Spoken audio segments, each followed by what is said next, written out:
GDP 1조 6,309억 달러, 세계 10위 경제대국, 블룸버그 혁신지수 세계 1위. 이 키워드는 언뜻 보기에도 선진국임을 보여주는 수식어구들인데요.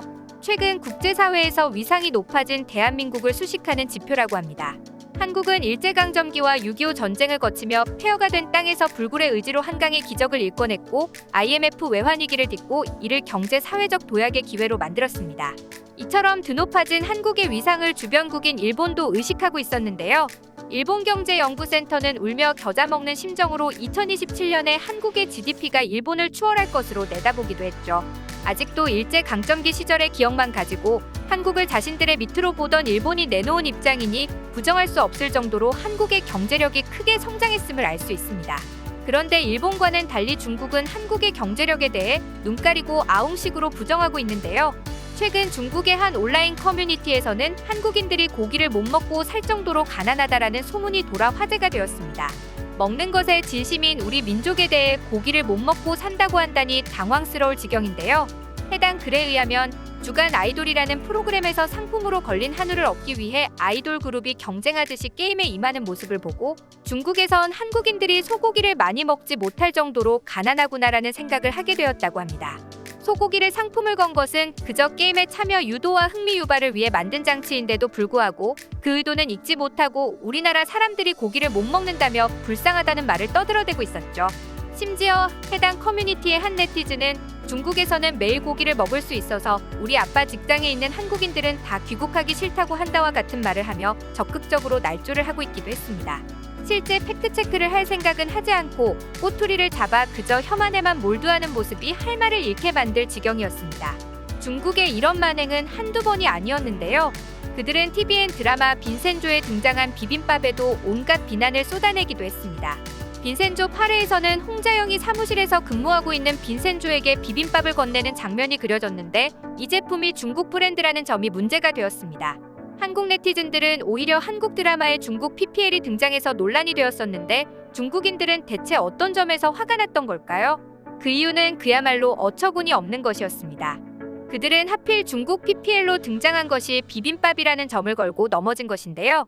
중국 네티즌들은 비빔밥은 남은 음식을 처리하는 방법, 한국에 먹을 것이 별로 없어서 남은 재료를 모아 넣다가 비빔밥이 나온 것, 처음 비빔밥을 먹었을 때 할머니께서 가난한 사람들이 못 먹으니까 그렇게 먹는 거야 라고 하셨다. 식문화가 부족해서 비빔밥으로 흥분하는 한국인 등의 말도 안 되는 주장을 펼쳤습니다.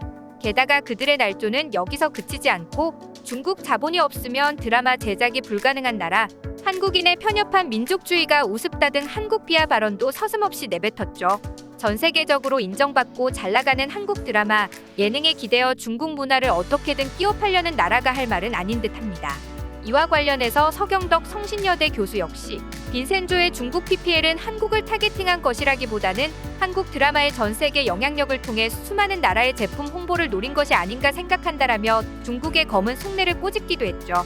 사실 중국인들이 이렇게 한국을 가난한 나라라고 여기고 중국이 더 낫다며 자기 위안을 하는 건 어찌 보면 당연한 자기 방어라고 볼 수도 있습니다.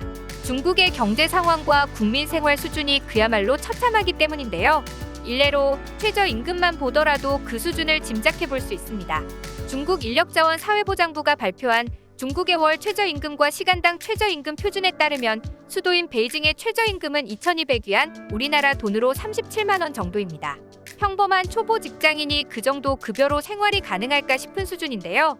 우리나라에 비해 상대적으로 물가가 저렴하기는 하지만 기초적인 생활이 어려울 정도의 급여인 것은 부정할 수 없는 사실입니다.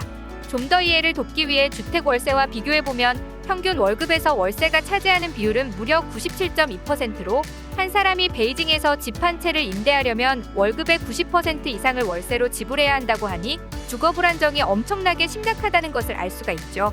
심지어 최저임금보다 월세가 높은 곳도 많아 턱없이 낮은 임금을 여실히 드러내고 있다고 할 수 있습니다. 한편 이렇게 낮은 임금 수준이 당연한 줄 알고 있었던 중국 네티즌들이 폭발했던 적이 있었는데요. 그 이유는 바로 한국의 최저임금 때문이었습니다. 2022년도 한국의 최저임금이 올해 대비 440원 오른 9,160원으로 결정되었다고 발표되자 그야말로 중국의 언론과 온라인 커뮤니티가 난리가 난 겁니다. 많은 중국 네티즌들은 해당 내용이 보도된 기사 하단에 최저임금이 시간당 52위안이라면 서울이나 부산 같은 대도시 근로자들은 그보다 훨씬 높은 임금을 받고 있다는 반증이다. 중국의 경우 일반적으로 12위안 약 1,770원대의 최저임금을 받는 곳이 대부분이고 상하이나 베이징 같은 대도시에서만 겨우 20위안 초반의 최저임금을 받고 있다. 놀라운 격차다라고 지적하기도 했죠. 객관적인 팩트 앞에서 더 이상 선동과 날조가 통하지 않게 된 것이죠. 우리나라의 최저임금이 결정된 날 단 하루 동안 한국의 최저임금과 관련된 언론 보도 수는 무려 14,100건에 달할 정도로 중국의 관심이 어마무시했는데요. 여전히 한국이 그 정도 수준이라니 믿을 수 없다는 반응도 있었지만 대부분의 네티즌들은 한중간 엄청난 임금 격차에 할 말을 잃은 듯 했습니다. 게다가 현재 언론은 특히 한국의 최저임금 인상률이 노동계에서는 만족하지 못하는 수준이라는 것에 집중했는데요. 중국의 입장에서는 지금 확정된 한국의 최저임금인 9,160원도 엄청나게 높은데 한국에서는 1만 원 수준에 맞추려고 했다는 것이 또 다른 충격이었던 것이죠. 중국의 최저임금이 일반적으로 12위안, 즉 1,770원 정도라는 것을 감안하면 이런 반응은 어찌 보면 당연하다고도 볼 수 있겠네요. 중화 사상에 물든 왜곡된 정보만 보다가 한국의 경제 수준을 객관적 수치로 확인하자 중국 네티즌들은 허망함과 분노를 감추지 못했는데요. 한 네티즌은 산둥 지역 사람들이 왜 한국에 가려는지 알겠다고 말하며 한국에 대한 부러움을 내비치기도 했습니다. 이 밖에도 한국에 출장 가봤는데 5일 근무하고 공장 근무자는 주 2회 토요일 8시간 근무하고 일요일은 쉰다. 우리는 언제 절반에 도달할 수 있을까? 사악한 자본주의, 아직도 불만족인가? 한국으로 일하러 가자 등의 반응이 끝없이 이어졌죠. 최저임금만으로도 이렇게 난리가 났었는데 최근 중국을 한번 더 뒤집어 놓은 한국의 경제 정책이 있어 화제가 되었습니다. 바로 최고 연 10%대 금리 효과를 볼 수 있는 청년 희망 적금인데요. 청년 희망 적금은 만기까지 납입하는 경우 시중이자에 더해 최대 36만 원의 저축장려금을 추가로 지원하는 상품으로 매월 50만 원 한도 내에서 자유롭게 납입할 수 있으며 만기는 2년입니다. 한국에서도 많은 관심을 받았지만 한국에서보다 더 뜨거운 관심을 내비친 건 바로 중국이었는데요. 중국 최대 소셜 네트워크 웨이보 계정 분투제한국에는 한국의 청년 희망 예적금에 대해 자세히 설명한 글을 올렸고 이에 중국 네티즌들의 수많은 댓글들이 달렸습니다. 대부분의 중국 누리꾼들이 보인 반응은 바로 충격적이다였는데요. 이들이 충격을 받은 이유는 바로 청년희망적금의 가입 조건 중 소득 부분 때문이었습니다. 청년희망적금은 소득이 총 급여가 3,600만 원 이하인 청년층만 가입할 수 있는데요.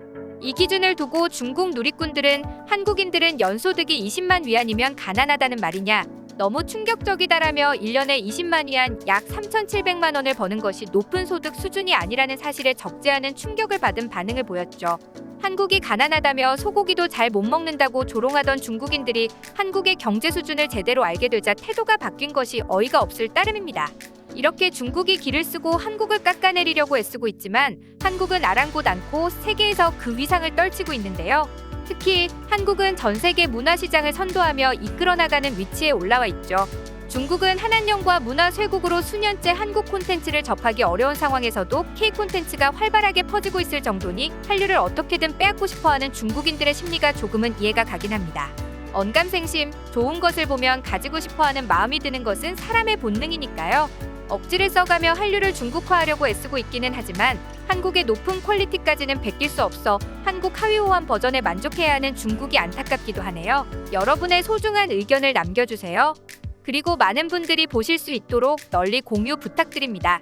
지금까지 코리아주모였습니다. 시청해주셔서 감사합니다.